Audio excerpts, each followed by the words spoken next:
So the next important point, see if a balance sheet is given, check now the liability side of balance sheet.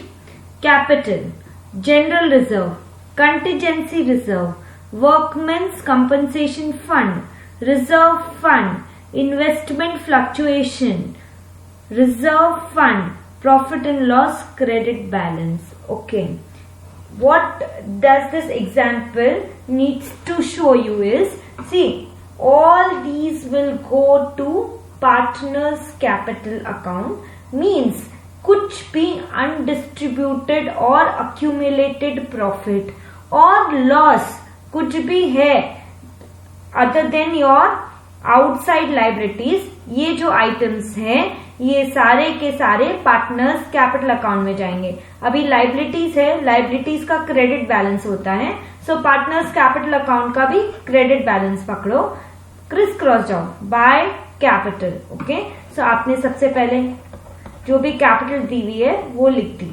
उसके बाद ये जितने भी reserves है, so by general reserve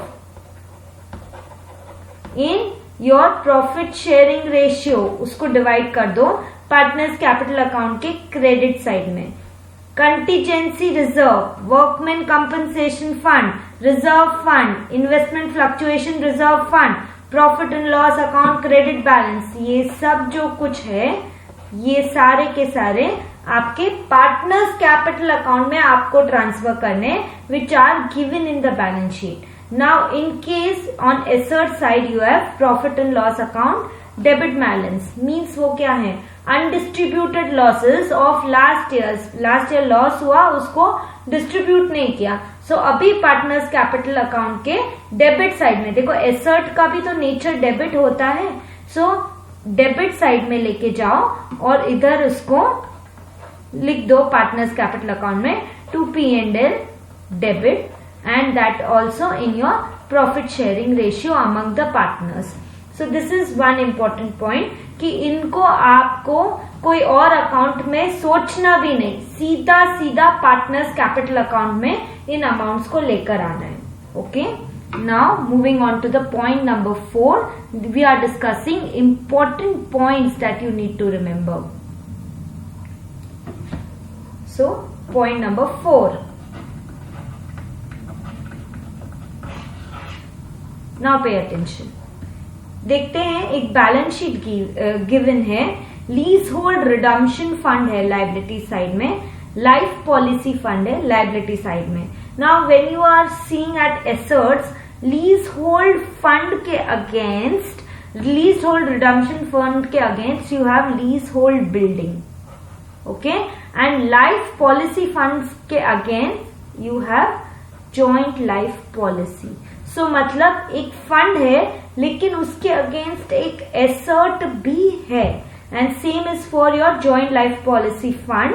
joint life policy है, मेरे पास partners की life पे पॉलिसी एज अ एसेट पड़ी है और फंड क्रिएट किया है, वो लाइबिलिटी साइड में पड़ा है. So in that case what you will do कि जब कोई भी एसेट के अगेंस्ट फंड क्रिएट किया है तो दोनों ही चीजों को रियलाइजेशन अकाउंट में ट्रांसफर करो to know the correct profit and loss. Okay, I'll repeat. When there is a fund and against that there is a asset, then don't transfer it to partners capital account.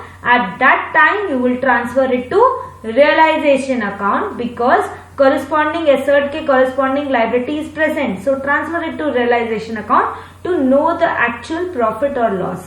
See, अब कैसे realization account assets debit nature होता है, तो सारा जो भी यहाँ पर आइटम्स है एसेट साइड में वो रियलाइजेशन अकाउंट के डेबिट में आ जाएगा. To lease hold building, so lease hold building here,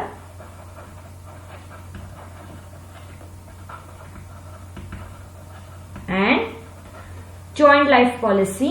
so asset है तो रियलाइजेशन अकाउंट के डेबिट में जॉइंट लाइफ पॉलिसी. एंड देखिए लाइबिलिटीज का क्रेडिट बैलेंस होता है, वैसे भी क्रॉस में जाएंगे तो क्रेडिट ही मिलना है. सो फंड उसके अगेंस्ट का इधर ट्रांसफर करो, lease hold redemption fund and life policy fund.